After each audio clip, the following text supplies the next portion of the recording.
Good morning. This is a board workshop for September 23rd, 2025. The time is 8:12 and this meeting is now called to order. Good morning, everyone. Thank you so much for coming in. I really appreciate you all being here. I wanted to take an opportunity to go over our board operating procedures. They have not been revised formally in the last 10 years. So we're operating off of a very old set of board operating procedures. There have been revisions done, at least in the time that I've been here.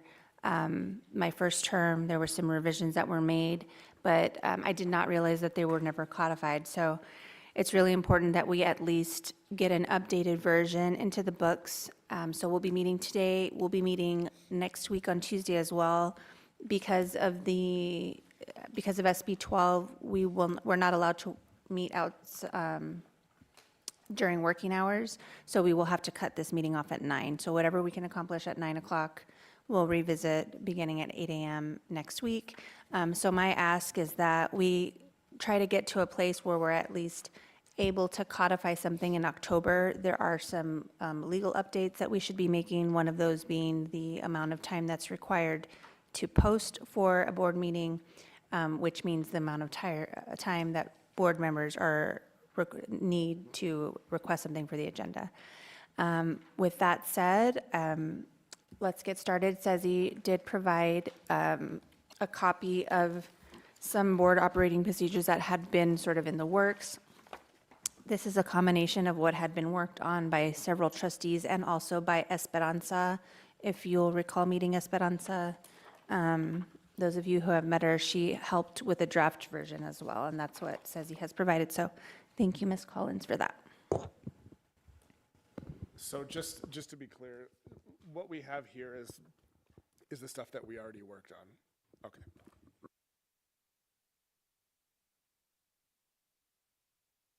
Has everybody had a chance to look? I'll give everybody some time if you guys need some time to just look over it. This one's the original, and this is the... Correct, yes, redlined. So the purpose of this meeting is to suggest further edits to this? Either we can adopt these. I'd like us to look over it. I want to make sure that whatever we do, present in the board meeting on October, we're all okay with. So yeah, this is an opportunity to look it over, make sure you're okay with what's being presented already. If you have suggestions, one suggestion I have, it's a minor one. There's nothing in there that really says the board is going to be focused on student experiences and student outcomes. So I think that, would be something that we could sort of include, but if there's any other recommendations, or changes. Thank you. Sorry. Do you have like specific goals in mind for today and next week? Like, do you anything you want to accomplish specifically other than like that? So today I would just say the goal today would be that we're okay with the language that's been provided. Okay. First and foremost. I would say that's today's goal. If we can get beyond that, being okay with that language, then we can possibly move on to seeing if there's any suggestions or anything like that. So I would say goal number 1 would be, let's make sure that we're okay with the language that's been provided for revisions.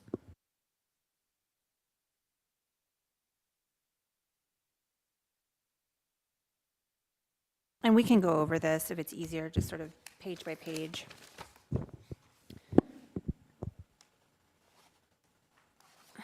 So on page 3, you'll see that the mission and vision statements have been changed from the previous versions from 2015 to the updated versions that reflect our current mission, vision, and core belief statements. So those are sort of standard updates. And just for context, we spent, I don't know, President Annie, how many hours on these core beliefs, and we really went into depth on this.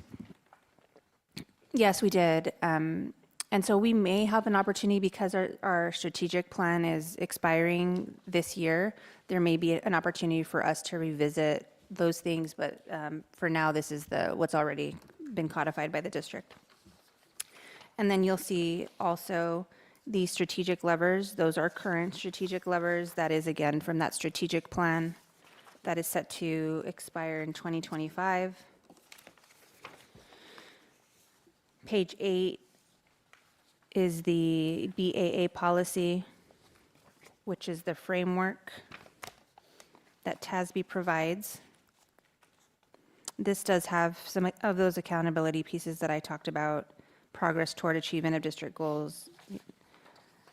And then ethics. There's an ethics page for ethics section, and that's BBF policy that's related.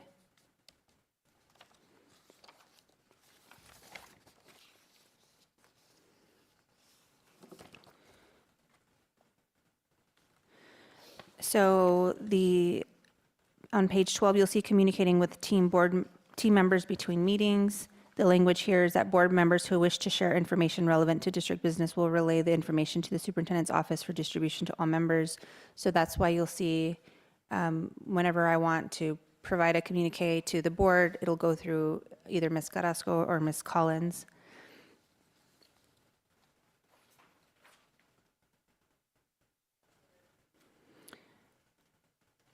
Number 13 is, these were the revisions that were made for communicating with the media and the community.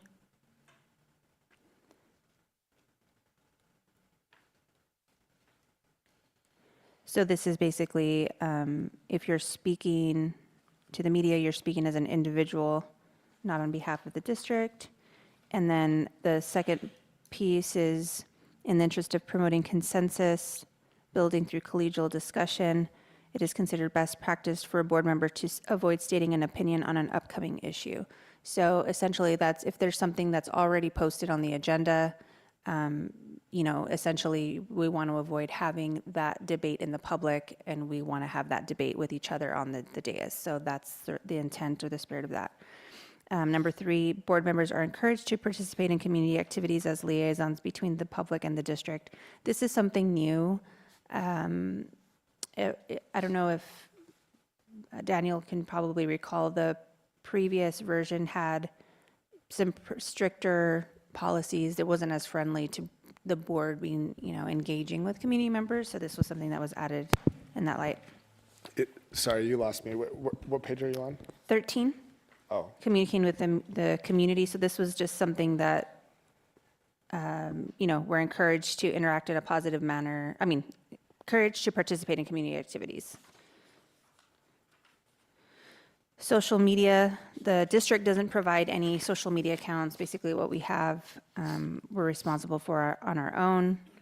And the intent is that you just don't use, again, this goes back to stating an opinion on an upcoming item. We just want to avoid having arguments basically in public and keep those, reserve those for collegial discussions on the dais. There's a section here on communicating with vendors, responding to community or employee complaints, sort of just what the process is. So I'm sure we've all had, plenty of concerns come in from constituents, so this would be the guidance to listen, remind them of our responsibility to remain impartial and non-committal. It's important for community members to know that, and if there's a grievance, if it gets to that point, we have to remain impartial. And then refer that complainant to the superintendent's office is the procedure. On that one, I might recommend striking the word briefly. One, listen briefly and respectfully. Oh, that's a good point. You have 10 seconds. Is everybody, are we good with that? Okay, so that would be one. So page 14, number 1, it's strike briefly and. Thank you. Visiting campuses, so the current procedures, and I know that you probably have seen these, the current procedures are that you have to have a superintendent designee actually escort you whenever you do a campus visit.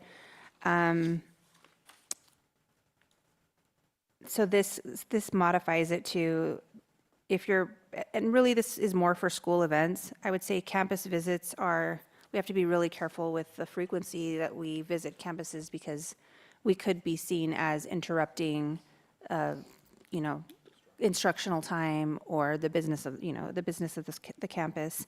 So, you know, and we could put something, it's good practice to visit a certain number of times, however.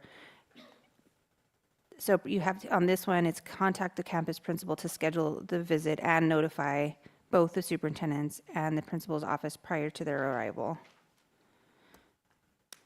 I feel like we had a time for that, like at least X number of hours in advance, just to avoid the pop-in. Or do you, maybe that would be something to add, like at least X number of hours in advance. I think that's a good idea. Trustee Hanani, you might consider like a day's notice or something like that, just to give the principal an opportunity to be prepared. One business day, do you think is fair? I think it's something for y'all to consider. Okay, yeah, because I think we don't want it to be on a Saturday or Sunday. So I would say one business day, unless you guys want to do 2 business days. Used to be 5? So let's, okay, so let's, I would say at least 2. Okay. Or to visit, because we prior they contact the campus principal to schedule their visit. And then it would be at least 2 business days in advance.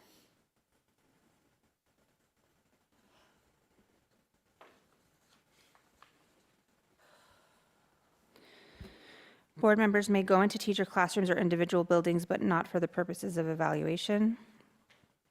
Board members may interact with any staff member or student provided they do not disrupt the learning process. So really important, I mean, we should really try to avoid, I think, going into classrooms while there's instructional time. If there is, I mean, if you're happen to be observing something as part of an official visit, sometimes that happens, I would say just fly on the wall.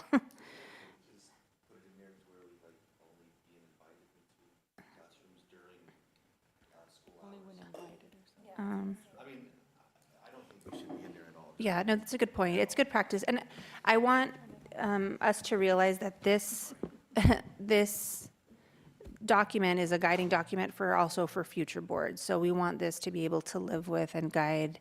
And if it's important to make sure that we're respectful of instructional time, then certainly something we can consider.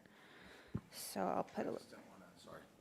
I was going to say, before we put that in there, I just didn't want to limit ourselves to, and it's not so much us, I think it's the respective like teacher or instructor or professor, depending upon where we're at, right? If they're having instruction time and we happen to be visiting and like, oh, come in. And it's like, hey, this is your board member or something like that. Do you have anything to add, anything to engage in? Because this is kind of part of your civic duty to a certain degree, right? Serving, giving back, stuff like that. So, I mean, if they have questions, I don't want it to be to where somebody comes back and then says, no, you weren't supposed to be in there anyway, when it's like, yeah, but I was invited in there by the teacher or something. So I also don't want to hamstring us to putting it to such a preposition where it's more like restrictive, if that makes sense. I think the wording there is fine because it says may, okay. and not, not shall or anything. So, and I guess the premise would be that you can only be there if you're following number 1 anyway. Mm-hmm. Okay. So as long as you're following, okay. Number 3, board members may interact with staff. Okay, it said that. Number 4, upon arrival to any campus, board members must check in per district safety and security protocols. So we still have to do the ID check, get a badge. Number 5, board members may host community meetings at campuses unless actively engaged in a political campaign. There has been discussion on what that would be. So it's, yeah, it's basically at the time, what's the legal, I guess at the time you file, you're considered actively participating? How does that work, Sezzy? It's probably, when you're running. Okay, So it would be from the date that you file. probably the date that you file, although people could perceive that you're campaigning beforehand. So it is a fine line that is not well-defined. in the law. So you just have to be careful. It's because we can't use district property or any district funds or anything like that for campaigning. So I think it could be prudent to have from the beginning of the filing period, if the intention is to run. I just wouldn't know how to wordsmith that. We could work on something Okay. to add it in there. I think Okay. it's going to be, we could look at some ethics opinions and see if there's anything out there that gives us some guidance. Okay. And then suggest some language for you to consider for next week. Because what we don't want to do is be in a position where they're like, we just, as Ms. Collins mentioned, we just, we say we're not going to run, and then we don't file, and then we end up, at the very last minute, like, oh, well, I decided I want to run after all. It's the last day, but the last month you've been having it, so that, just to avoid that. So that'd be great if you could look into that. Okay. I'd also like to add some language to number 1. This, Okay. what I'm about to say is absolutely implied, but like it's probably better if it says it explicitly. But on number 1 there, I'd like to include a caveat that excludes situations where the trustee has a child at the campus. Oh, yes. I know Is that's that in implied where it says visiting campuses as a board member, which is different than visiting as a parent, but, So, okay, so let's just maybe include number 7. Daniel, strike through number 7 and just put it back down there. yeah. Okay. Yeah. So include old number 7, yeah. So yeah, that's if you're visiting your campus, you just say, I'm here as a parent, not as a parent. Or you do like me and you send your spouse and you're like, you're in charge now. Whenever we have community board meetings, or whenever do you guys create an agenda for that? Not, community meetings, do you guys create agendas for those meetings for the community? Yeah, this is a new, like personally, I'll tell you, my practice has always been to have community meetings at a public venue, because we also want to just avoid using, like there's a balance between using community resources for community purposes and using them just for the sake of using. Right. There's a balance. So we've never actually, this is the first time we're doing Okay. this. But, okay, just for me, every time I've had a community meeting so far, I've had kind of an agenda. Yeah. Yes, I would say yes. Would that something, if we were to have an agenda for when we're in the community meetings at a campus, would that alleviate those issues that we have, or is that something that would always? There's a possibility of having this or making the provision so that when we have community meetings on campus, they're co-sponsored by the district. That helps with that. I don't know how you guys feel about that. I think that's good practice if you're working together with the district in the interest of kids. Maybe it can be something, that's something that I've talked about in the past that other districts do, where they'll have trustee meetings, but they're like, the district promotes them. That's like a workaround where, So I figured that might help keep it in line from so if straying the, off track and then becoming into the, Yeah. oh, I'm campaigning. so if it's your meeting, sorry, Mindy, if it's your meeting, then you're responsible for the agenda, you're responsible for everything. If it's something that is co-sponsored with the district, it's something that you all could work on together. I don't know if it's something that if it's something you guys like, the idea of having meetings that are co-sponsored with the district. I don't even know how we would include that. So I like what he's suggesting, what Robert's suggesting, because maybe like with Ms. Collins was saying, it's got to be careful because of campaigning.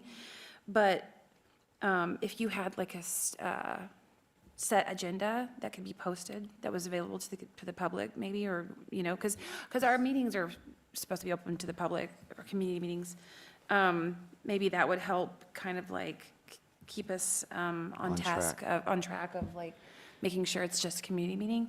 Because, I'm all for this because I struggle with getting rooms because, we're not paid, and then a room is $75, and then I ask my city rep to get me one, but then it's his meeting, and then it's not my meeting, and it's just a whole thing. And so I would love to have access to a school That way, and I see what you're saying about co-sponsoring, but then again, you're tied to staff.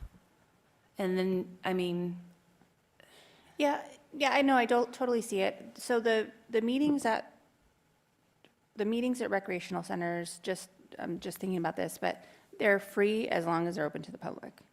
So, okay, I need to ask.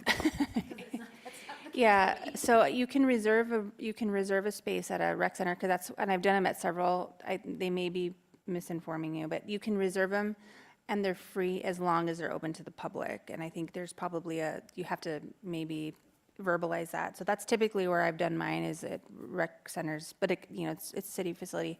I think it's fine. I do think there should be limits, though.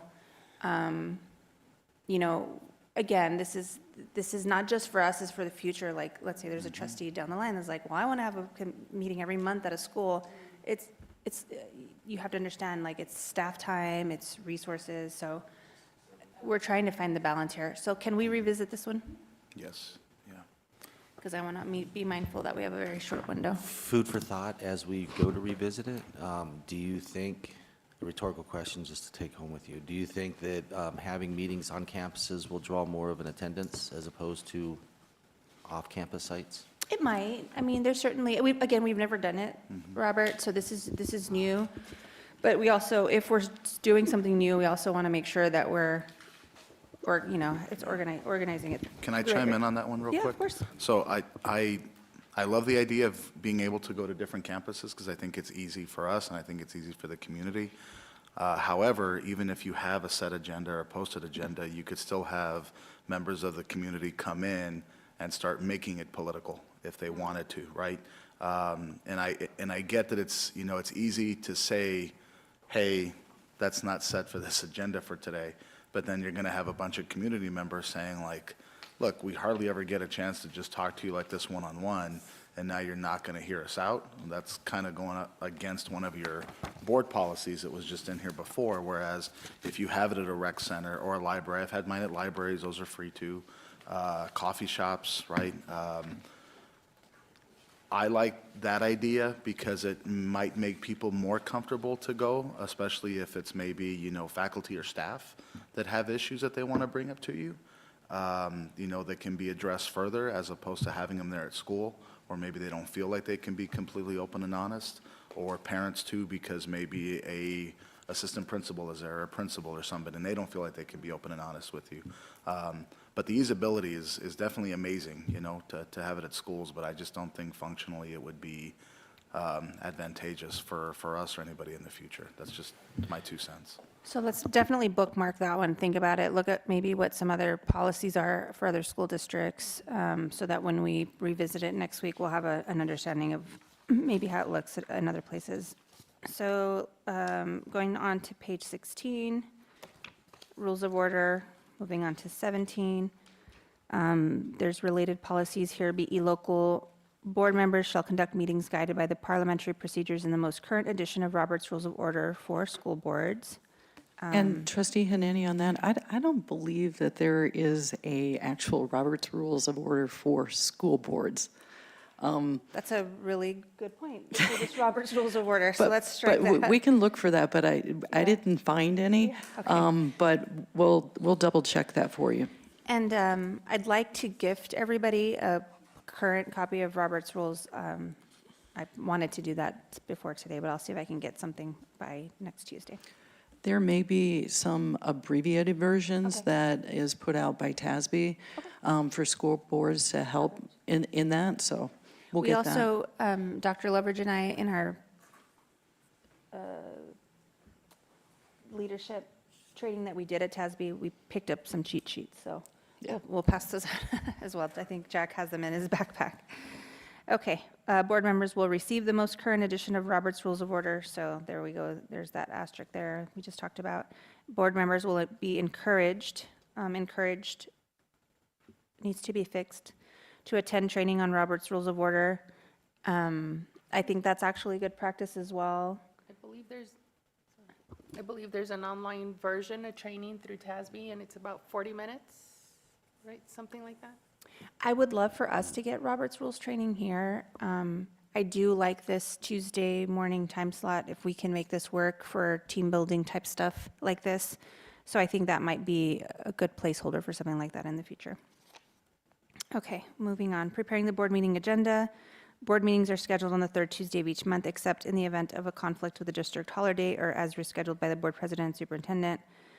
A board workshop will be scheduled 1 week preceding the regularly scheduled board meeting. I don't believe that this is the direction we're going. However, there has been, as I was looking at this and sort of, I started talking to Ms. Carrasco, there is possibly an opportunity to think about having reports. So I want us to be mindful of the new law and how it affects our very long board meetings. We don't want to be in a position where we're staying past midnight. And I also think that, you know, we deserve to be able, everybody, the employees, us, everybody deserves to be able to go home, tuck their kids in, spend time with their families. So I think however we can get to a place where our board meetings are very efficient, and one of those is maybe possibly moving the reports to that week prior. So, and this is just an idea, and I'm saying it out loud. I'm hoping Ms. Collins is following.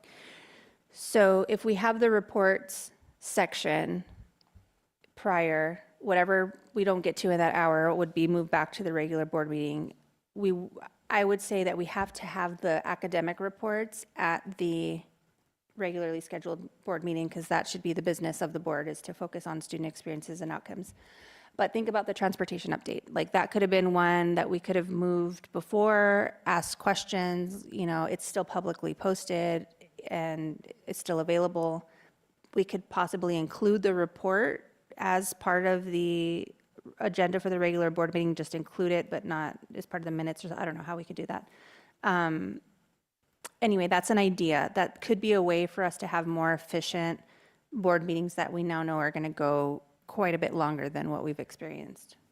Are you, just so I'm understanding exactly what you're saying, are you saying that 1 week prior to the board meeting at 5 PM, like we knock out the reports? We could do it either at 8 in the morning or 5 PM, whatever. So we're stuck with outside working hours. So this little magic 8 to 9 period is something where it's outside working hours. So there's this, and whatever we don't get to in an hour, we move. You know, Yeah. it's like staff staying after, before. Either way. Right. I mean, I think either one is good. Okay. I probably would favor more like 5 PM, just because it may not, you know, it may take longer than an hour. Okay. It might be an hour and a half. Like, it'd be nice to just like get it knocked out. Okay. I know that Ms. Macias was saying that they do one day and then the next day, right? Is that something we could do or no? Well, that's just, it's move, again, you come in like for a closed meeting, No. for closed session items? Oh, maybe that's what she was talking about. Never mind. Maybe she was talking about, Never mind. Yeah. Okay. yeah. Yeah, I'm with Daniel. I think it would be best to do 5. Okay, so 1 week prior, so we'll put a note here. So I guess it would still be a board workshop? Will be scheduled 1 week preceding the regular scheduled board meeting for reports. Going off what Trustee Sutton said, I'm curious what your guys' temperature is on, if we're gonna do that, if we take the reports a week prior, what if we take the closed session items a week prior as well? That's a Ms. Collins question. Well, you could, I mean, as long as we're properly posted, because in the closed session items, you're going to have action. So we just need to be posted for action. Yeah, the only concern I have, Daniel, is that they could go long, so now we're asking 2 days of staff to be here for a long period of time instead of 1. I'm just thinking about that. You know, because you're basically making 2 longer meetings instead of 1 short one long. But yeah, I can totally see what you're saying. I'm just thinking about pace, Yeah. like for us and for staff, like instead of like having a 5-hour meeting once a month, like having 2-hour meetings. Yeah. Let's bookmark it and think about it. Tuesdays. Why is it only on Tuesdays? It doesn't have to be, Okay, but, it was just something that we settled on. well, Tuesdays has always been the day that the district has the regular board meetings. So So, we just follow tradition. yeah, it's like Okay, it's so- the cadence know. of, yeah, yeah.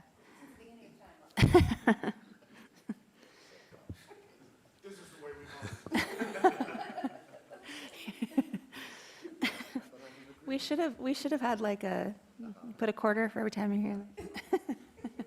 How rich would we be, Daniel, since for the last 5 years? Yeah. Okay. Number 3, agendas are created by the superintendent board president prior to being presented to the board members. Vice president and secretary may attend agenda reviews. This was something that we included, I remember this, just to have some more inclusion for, So trustee Hanani, on that one, I just need to make sure that you're aware, when we're talking about this, if we're going from 2 and you add one more, that's 3, you're just one short of a walking quorum. I know. So 3 you is have to be always very cognizant of that. And I 3 is a will bad say word for Sophie. that when the policy was being discussed, being changed in the past, it was not it was basically against the advice of TASB to do 3, and for precisely that reason. It doesn't mean that you can't do it, but you have to be very cognizant of the fact that you're going to get close to a walking quorum, or you could. How about one, either the vice president or secretary may attend? You could, May is fine. I think that you could, if you want that person to be able to attend, you just have to be very cognizant about the fact that you could have a walking Well, quorum. I like only one. So I would say or. Vice president or? Or secretary instead of and, Okay. so that it's just one and not 2. They can duke it out themselves. So I have a question about this. I don't know if this is the right time to ask, but since we were talking about adding more meetings to our schedules, is it possible for us to have an agenda review as the entire board? Or is that something that's, That would be like a I guess that would be just reviewing the actual board meeting. But yeah, the agenda review because is, I know the city does it, right? They have an agenda. they have what we were considering is like, what do you call it? Where you have the meeting before the meeting? Right, so some districts actually have what you call like a pre-meeting to your meeting, so it's basically an agenda review, so Yeah. it's a review of everything that's on the agenda. And they do it as the entire board. Yes. Yes. And then they have a subsequent meeting for the board meeting where you would actually take action. But in the agenda review, you don't take action, but what you're doing is you're adding a whole full meeting. Yeah, no, I understand that. In those meetings, is that like would that be a good time to ask questions? There's no discussion, or there is? There So is it's the- discussion, yeah. sorry. Sorry, Ms. Collins. Yes, the agenda review does have, so if you've seen a city council meeting where they do their agenda review, it's basically, that's where you ask all the Okay. questions. It's like you get all the questions out, so when you go to the board meeting, it's more efficient. Okay. And it's just like Ms. Collins mentioned, it is adding an entire second meeting. We are still adding a meeting here, but we're splitting it up so that the reports are separate and the business is, whatever has board action is separate. This agenda review is basically the board president, by policy, the board president is in charge of, pushing the agenda, right? And the superintendent usually, so the district will usually make all of the things that are required to do the business of the district. A lot of the agenda is just driven by the business of the district. And so just for purposes of just how it works, typically I'll meet with the superintendent and they'll have the agenda already ready. I just look at it. Right. And just say like, I guess the reason that I'm asking, and we can table this if we need to, is like, for example, we'll come in, like, I'll come and meet with Ms. Carrasco and we go through it and I can ask her questions, but like, if I then decide I want to ask Robert a question, then that's it. And I can't like pull you all with your, what your knowledge or anything, because that's quorum. And I was assuming that in an agenda review, then you had the chance to hear from everyone on items. Yeah. Yeah, like and that was the And I'm board just, I workshop. think it's just because we're so new, sometimes we're like, what does this mean? What's going on? Like, and we don't know who to ask I mean, of course, you're awesome and lovely, but if there was another perspective we might want or an opinion, then it's just tough. Like, we don't know who to, Yeah, yeah. I can, Because then when we have to vote on something and we don't necessarily feel, as we don't take action, it's legal, right, well, the thing is, the reason why I think there's some hesitation now compared to the last couple of years when we proposed it is now you can't have anything during working hours. So Right. actually for this board actually has a lot of flexibility during working hours compared to most boards. However, because we're not allowed to have those workshops, we're basically adding an entire second meeting for staff. And so I'm just trying to be mindful. So yes, I agree. I'm trying to be mindful of that balance. So let's table that one and definitely think about how we could do it. That's why I was thinking the reports could be, because the reports is really where you would ask a lot of questions. And that's why I was thinking the reports, if we pulled that, there's no action, you can sort of ask as many questions, not feel so restricted by, we have to rush through this because we have to go into closed session now. So that's where there may be a little bit of a balance there. And then maybe we can push back the amount of time you guys have to ask questions about items that are on the agenda, if that would be helpful, to try to think of things that could like work around. I mean, one possible way is we keep doing the one-on-ones with Liz. And then after that, we can, because that right there is going to invoke a lot of questions right there. And then if we do a workshop with this, then a vast majority of those should already be out there and then asked, and then we can just kind of come together. And it could be a shorter, condensed version of it altogether before the actual, Or maybe your meeting with Ms. Carrasco can get a little bit more advanced, and then you have more time to ask questions publicly. There's also ways to, and I think, Sazi, this was something that was in SB 12 where you have to have a public way to communicate for the board, like was that something, or? There is something in SB 12 where you have to be able to get comment, and so we already have something on the district's website that's called Let's Talk, that I believe satisfies that element. Okay. I was just about to make a comment, like, can we just pull all the questions that we all have and then push it out to everybody? That way, everybody has those questions and can look at them like, okay, here's my answer to that, and then when we do adjourn to the dais. Or Yeah, not I think adjourn, that's just moving the time. that And we I push guess I would say that, yeah, typically whenever a question comes through, we make sure that everybody gets pushed out to gets everybody? Okay. the response to the question. I mean, that could kind of alleviate that little workshop beforehand, because that's doing the same thing. It's asking the questions, and then everybody's able to see those and then give their answers to it. So maybe just a timing issue, because I know we would get that, so it would push the amount of time we would need to give questions and then push the time so that you have more space before the regular board meeting. Okay, so I'll put that as a note here.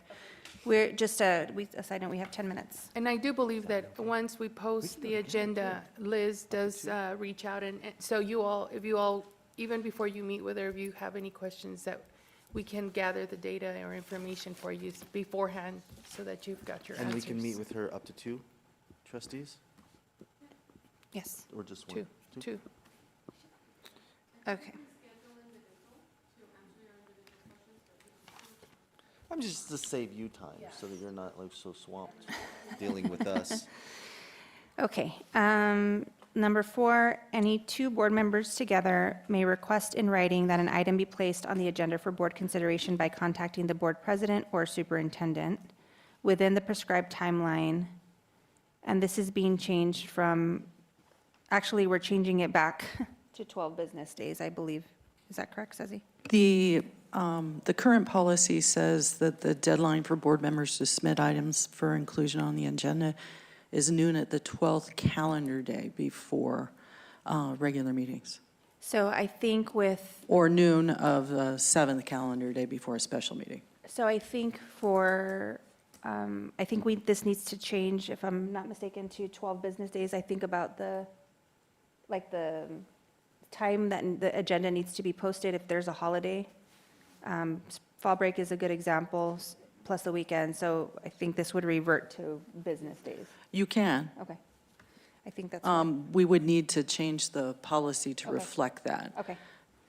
Yeah, because I think, Unless you think that that's too restrictive for board members to get an item on the agenda. well, the only thing that worries me, the only thing that worries me is that you have to have 3 business days to do the agenda posting. So I think about fall break, we have the meeting right after fall break, there wouldn't actually be enough time. Right.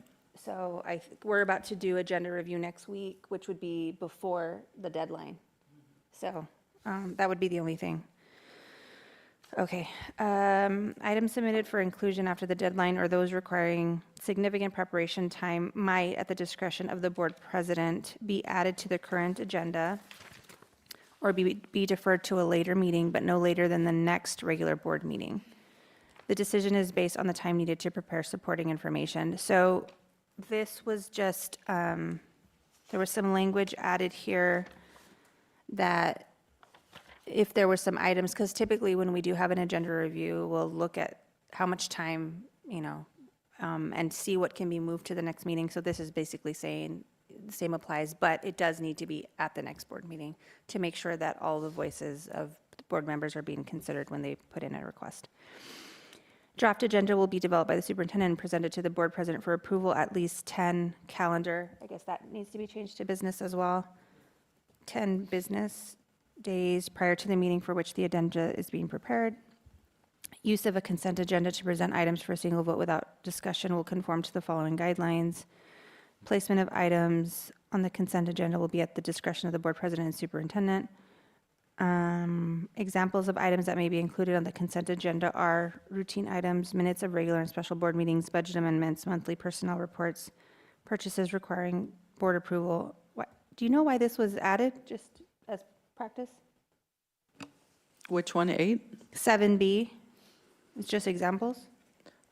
That was there before. Oh, that's the last one, okay. Board member may request items on the consent agenda to be removed for individual consideration. That's when we pull an item. And executive session is a meeting of the board in private and is governed by state law and district policy. Chapter 551 of the Texas Government Code specifies the topics that can be discussed in executive session. That's all. President Hannity, Yeah. after this section, I would like to see a new section be added Okay, regarding graduations. Just as a parent, I would love, after I'm done being a trustee, to have it stated in board policy that I can hand the diploma to my family members when they graduate. I just think any former trustee should have that ability. I think that's a nice little perk. we've of talked our about that service. before, right? Did we? Because we saw it on I don't know, I feel like we mentioned it once. I think it's in another board policy. Some other school districts have that policy. I'm not sure, but I'd love to see it here. Okay, And I also think it may be wise, I'll, defer to the rest of you on this. I think it may be wise that we should also state that the remarks of a current trustee at a graduation should be prepared by the district in advance. I'm not worried about any of the current trustees, going off the reservation or anything, but, in the future, there may be a trustee that wants to say something insane at a graduation, and it'd be nice to have a policy against that. okay, so we'll look at we'll look at policies for that from other districts.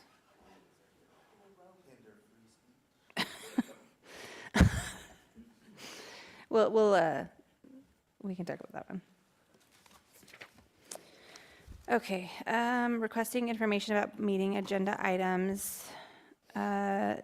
Agenda packet is, we've got 4 minutes here. Agenda packet is generally posted to Peak. A notice is emailed to all board members 4 to 5 days before scheduled board meetings. Is that the newest? The system we use. Is that the new system, Peak? Okay, so 1 week, okay.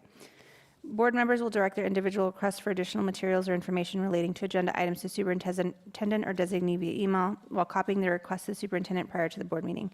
If the requested information can be provided from readily available data with no diversion of the staff time, then it will be provided within a reasonable time amount of time after the request.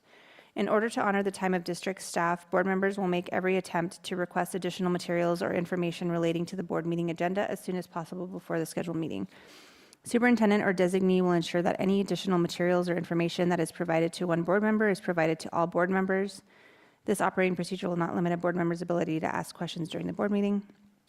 If the requested information is not readily available or requires a special report or a significant investment of time that will divert staff from established priorities, superintendent will notify the requester and the board president prior to the start of the meeting. The requester has the option of pulling the item from the consent agenda and/or making a motion to postpone the agenda item for further consideration. The board president will place the request for information on the next meeting agenda if at least 2 board members agree the requested information is important for future decision-making. If the board agrees that the information is important for future decision-making, then the superintendent will direct that a report be developed and provided as requested by the board and commit to a timeframe providing for this information. Superintendent will ensure that any additional materials or information that will be used by the superintendent or its designee during the presentation of any agenda item, including any PowerPoint presentation or data to be discussed with the board, will be delivered to all board members at least 24 hours prior to the scheduled board meeting. This is all language that already existed. Okay, I think we're done here. For today. Done for today, yes. So we've almost gotten through all of it, actually, so I think that was good progress. So the next time we meet will be Tuesday. I think we'll have those little nits fleshed out that we discussed to revisit. We'll go over the rest of the pages. There's not too many here. And then I would ask that if you have any light additions, we can do that, or we can just codify what we accept here and then work on this. So this really should be a living document. We're supposed to revise these at least yearly. So there's going to be opportunities to always, to continue to revise it. If you guys like this little morning crunch time on Tuesdays, I think there could be some value for that, to continue to look at our board policies, to look at, have Robert's Rules training, just sort of meet and discuss things that are important for, I think, good for governance. It's just really a reflection. What we do, I want us to really realize that everything we do really does trickle down to kids, trickles down to staff, trickles down to kids. So the more effective we can be at governing, the better off we're making the district for kids. So I appreciate you coming in at this early hour in light of that and in service to all of the constituents that we serve. With that, it is 8:59. This meeting will be adjourned, and I will see you all next Tuesday at 8 a.m.